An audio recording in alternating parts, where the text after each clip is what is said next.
Hello dear students, in today's class we are going to learn the further topics of the lesson, that is light in physics.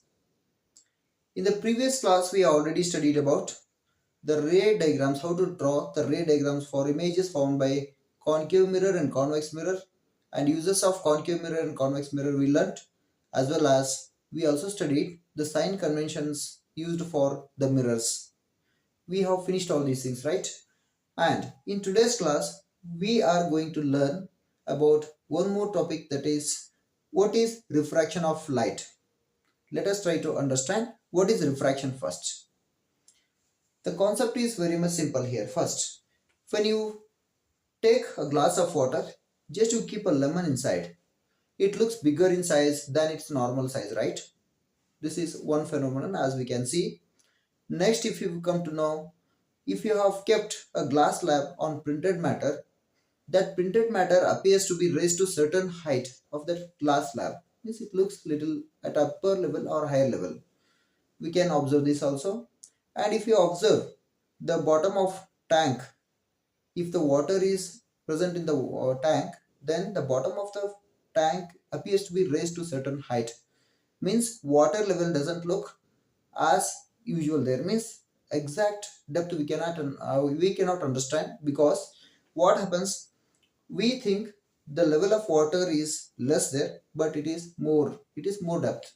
Means what, here bottom of the pond appears to be raised to certain height, right? All these phenomenon we can see. And if you take some other examples, if you take that glass slab, instead of glass slab, if you keep a plastic slab on a printed matter, then will there be same rising of that printed matter to the height, same height, to the same height will it be raised, or it will be different? That we need to understand. And if you keep a pencil in a glass of water, at the interface of that air and that water, we can see the pencil appears to be displaced. Means what, it looks like it is broken, but actually it is just the phenomenon that is called refraction of light. Then what is refraction of light? Let us try to define it. Just coming to refraction of light, say this is glass, and this is air, right? These are two transparent media, we can say. If it is singular, medium; if it is plural, media. This is a pair of media. When light travels obliquely, if you consider this is a ray of light, and at the interface of this air and glass, let us draw a normal. Okay. Now here this angle made by this incident ray with respect to the normal, that is angle of incidence, as you know already. Next, here after it enters the glass, it is changing its path. It is not moving in the same direction. It is bending towards the normal. Here what is happening? This is angle of refraction, that is angle made by the refracted ray with normal, that is called angle of refraction. Now when light rays travels obliquely from one transparent medium to another, at the interface of the two transparent media, there is a change in the direction of propagation of light in the second medium. When light ray changes its direction of propagation in the second medium, then this phenomenon we call it as just refraction of light. Okay, very simple. How to say that?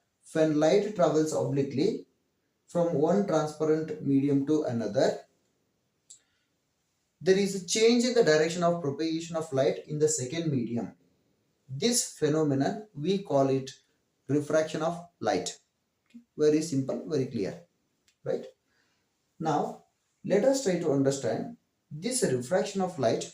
How does it take place in case of a rectangular glass slab? What will be happening there actually? That we need to understand.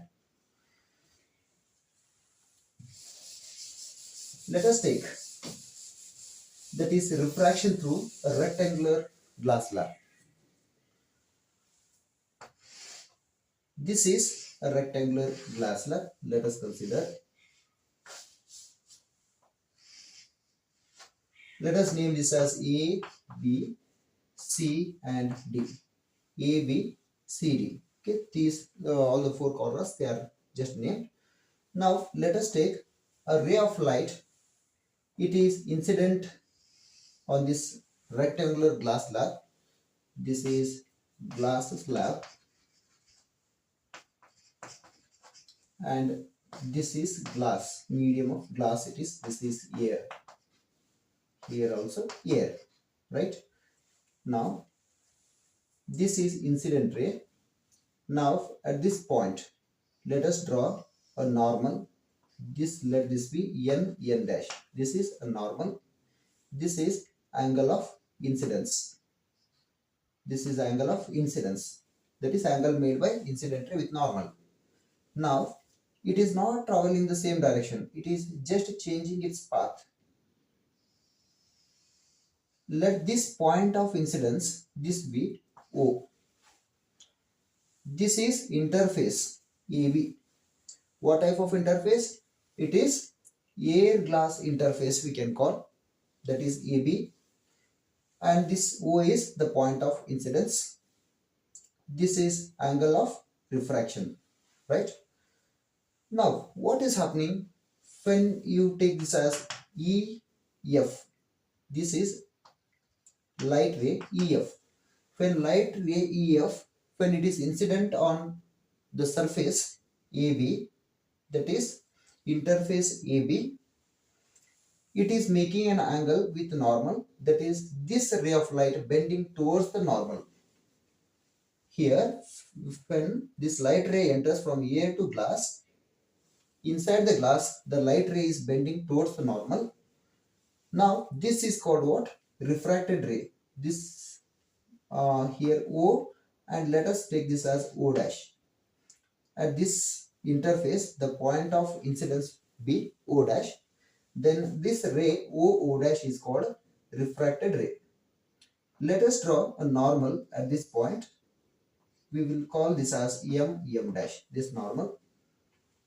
Now this is angle of incidence. Now this angle made by this refracted ray with respect to this normal, that is called angle of incidence. That is, let us call this as I2. We call this as I2, this as I1, right? This angle of refraction is R1.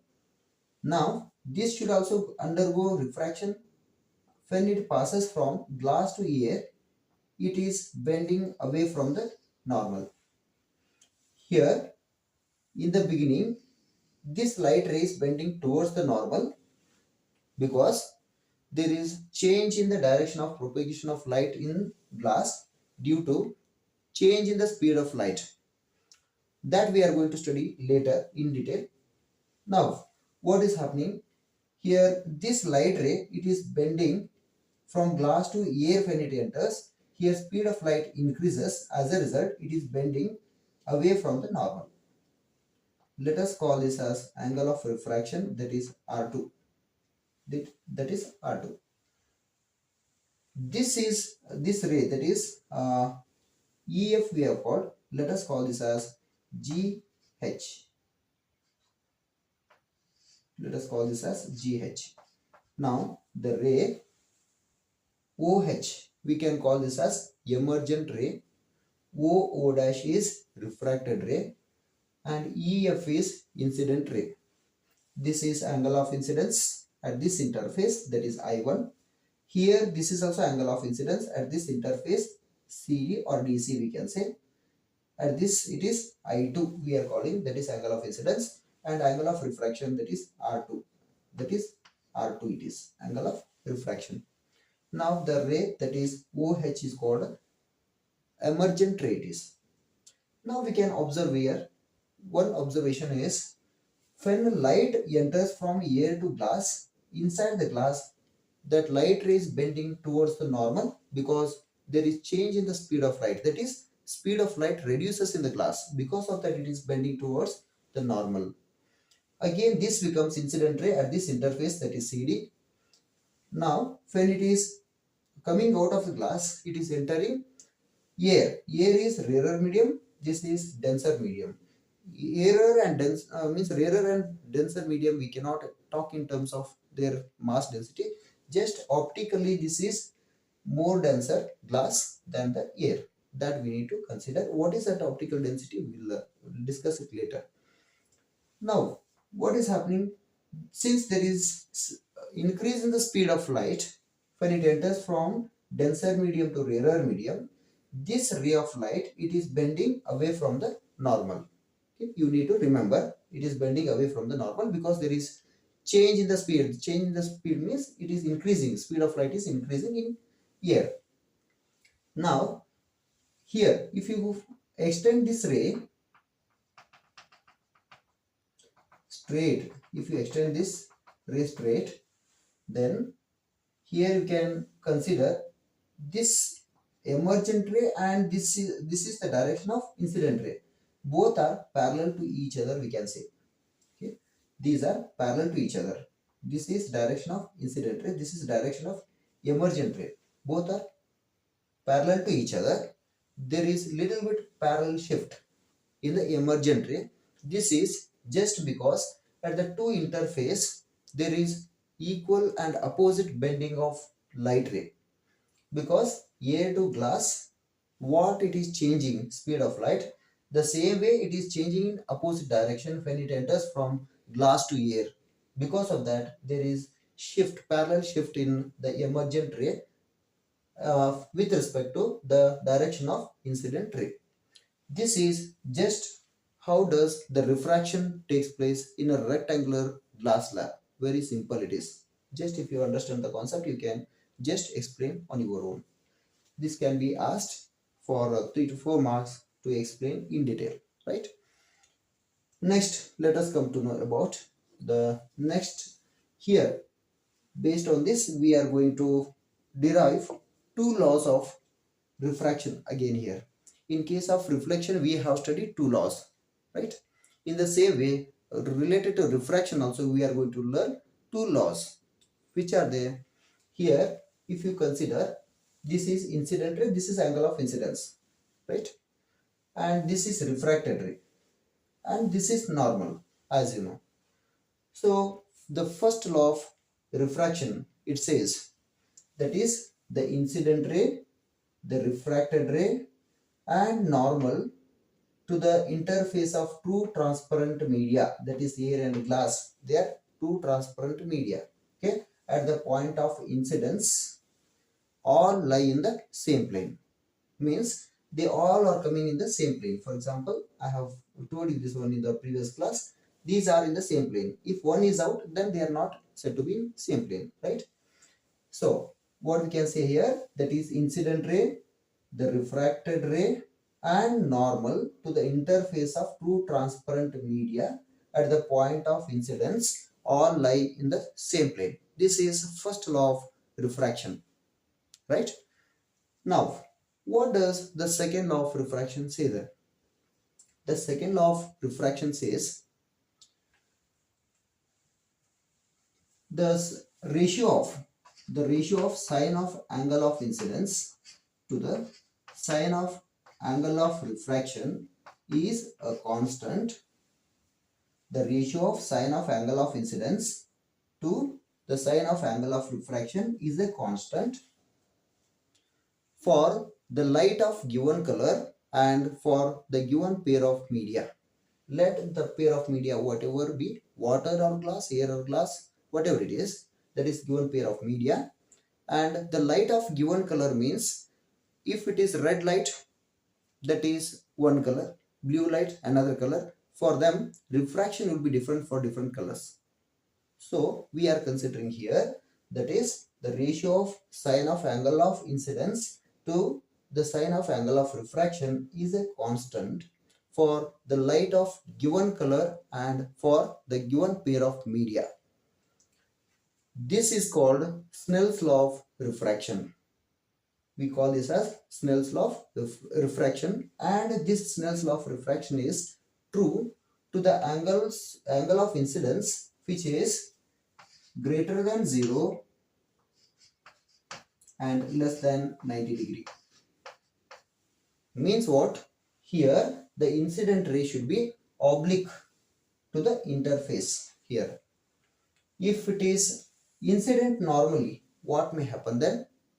This law, that is Snell's law of refraction, does not hold good when that incident ray is normal, along the normal, when it is incident. When it is oblique, oblique means now the angle made by this incident ray with respect to this normal will be, it is greater than 0 and should be less than 90 degree. Only in that case this force would, right? These are two laws of refraction, right?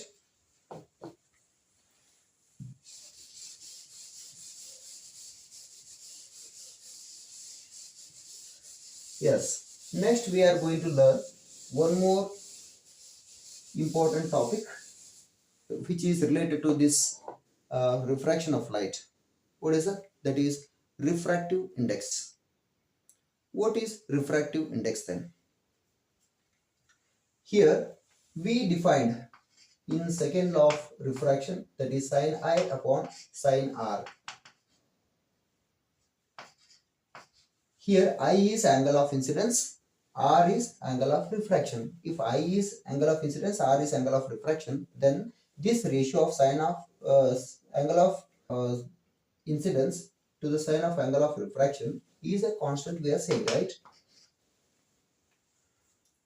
The sin of angle of incidence to the sin of angle of refraction is a constant, right? This constant is called refractive index. Then what is refractive index? Refractive index is, it is a measure of to what extent the light bends in the given media. For example, when light travels from air to glass, inside the glass, for what extent it is bending, that bending we are measuring in terms of refractive index. Means if you say if the refractive index of the glass slab is more, means bending ability of the glass is more, then refractive index is more. If the glass is bending the light to less extent, then you can say its refractive index is less, we can say. Means that refractive index is, in general, it is just bending ability of the medium, we can say. Next, coming to here, refractive index, it can be linked sin I upon sin R, it can be linked to an important physical quantity, that is the relative speed of light in the two transparent media. Why we take is, here in one medium the speed of light is different, and in the second medium the speed of light will be different. Because of this, there is change in the direction of propagation of light in the second medium. That is what we call the refraction. Then coming to this speed of light, what will be the speed of light in vacuum? Then vacuum means there is no medium, right? In that vacuum, the speed of light is 3 into 10 to the power 8 meter per second. 8 meter per second. This is speed of light in vacuum, right? If you consider the speed of light in air, it is marginally less. Means there is no much difference between this speed of light in vacuum and speed of light in air. They are almost same. They are almost equal, right? So these 2 points we have to study first. Means what is the speed of light in vacuum? That is 3 into 10 to the power 8 meter per second. And in air, it is almost same as compared to vacuum. There is no much difference, marginally less difference. But if you consider the same speed of light in glass, it considerably reduces. Means in glass, the speed of light decreases to greater extent.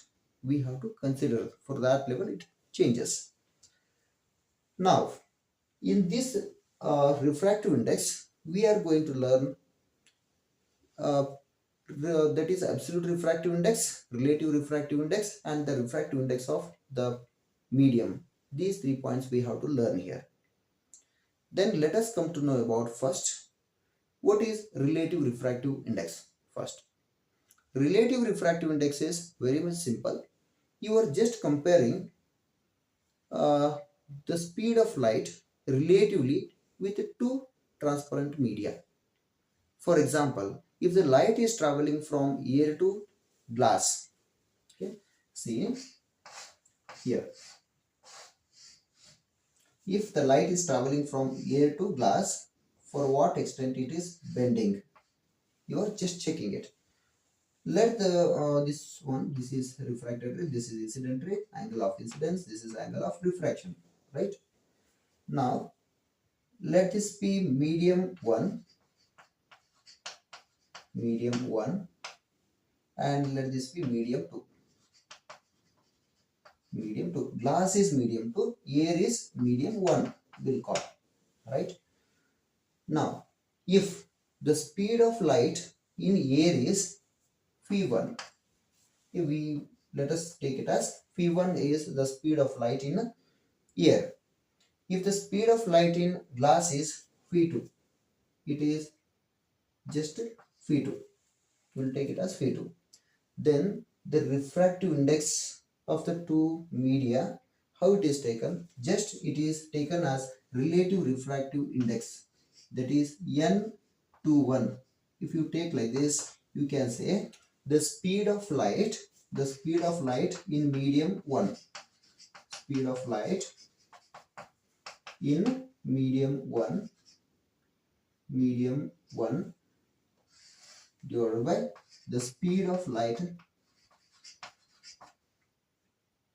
in medium 2. This can be taken as phi1 upon phi2. Then how to define this? Here, how to say this one? The refractive index of the second medium with respect to first. That is, the refractive index of the second medium with respect to first is nothing but the speed of light in first medium divided by the speed of light in the second medium. This is the relative refractive index. Means you are taking, means we have taken here just air and glass. It may be water. Here you see, if it is water and air, okay, water and air, from here to here you may be considering, okay, what happens here, from water to air, if it is coming, it is bending away from the normal, right? Water and air you consider, otherwise air and glass you consider, otherwise glass and water you consider, whichever you consider. In this case, we are just comparing the relative bending of light in the two medium, that is relative refractive index of index we can say, that is relative refractive index we can say. Means with respect to water you take another medium, with respect to glass you take another medium, relatively how much it is bending, that is relative refractive index. Okay. Next we are coming to know what is absolute refractive index. Absolute refractive index is nothing but, here if the light is traveling in air or vacuum, means what, the first medium, if you are considering it as air, if it is air, you are considering that to be as vacuum there. Even if it is here, when the light travels here, this is water, this is glass, okay, here in air medium the light is traveling, I am considering this, instead of air I am taking it as vacuum. Vacuum means what? Vacuum and air, that is difference is marginally less, right? Because almost the speed of light, both it is the same in both the medium. Because of that we are taking it like that. If you are considering, instead of air, if you are considering this as vacuum, from vacuum to glass if you consider, then what are you calculating actually? That is refractive index of the glass. That is just simply giving the refractive index of the glass. So what we can say, absolute refractive index is nothing but it is refractive index of the given medium we can say, because the first medium we are considering, though even if it is air, we are considering it with respect to vacuum, because speed of light it is considered in air, it may be in vacuum, it may be both. It is, since difference is much less, we are taking it as just vacuum. Since we are considering the first medium as vacuum, we can say that this type of refractive index what we are considering with respect to vacuum in first medium that is taken as what absolute refractive index. We call it as absolute refractive index. Next, coming to what is the refractive index of the given medium. Then refractive index of the given medium, if you want to see, if the speed of light in air is c, right, and if the speed of light in the medium is phi, in the given medium is velocity or speed, it is phi, we can say, and in where we can say this is in air, speed of light in air, this is speed of light in the medium. Okay, if you take this ratio, then this is called refractive index of the given medium. Means speed of light in air, the speed of light in the given medium, this ratio gives us the refractive index of the given medium, whatever it is. This is what we call that is the refractive index of the given medium, we can say. Now, this refractive index, you don't need to buy all the data which is already given in the table, in the textbook. That is given in your problems in case if it is required. But still, for knowledge purpose, you need to remember which is highest one, that is diamond, which is lowest one, that is air. Okay? These two you have to keep in mind there. That is speed of light, it is very much less in diamond, it is highest in what air. Means medium I am taking, I am not considering without any material medium, that is not a vacuum. Just when you consider medium, that is speed of light, it is very much uh, less in diamond, because of that refractive index is more there.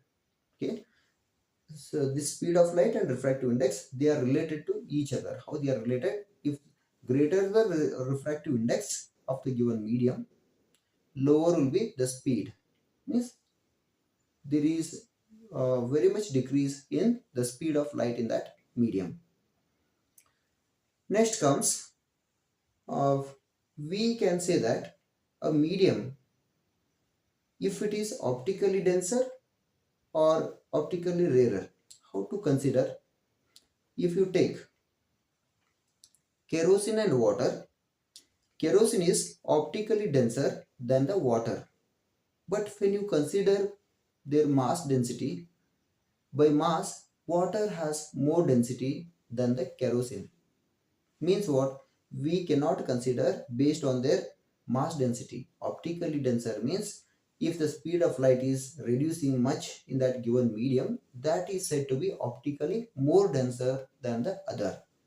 Okay. This is what we can say, optical, optically denser, optically rarer, we can consider. Okay, these are just points which are related to the refractive refraction of light, refractive index, and absolute refractive index, relative refractive index, and refractive index of the given medium. All you need to remember, and in the next class we can go ahead with refraction through spherical uh, lenses, that is lenses we can say, right? Okay, thank you.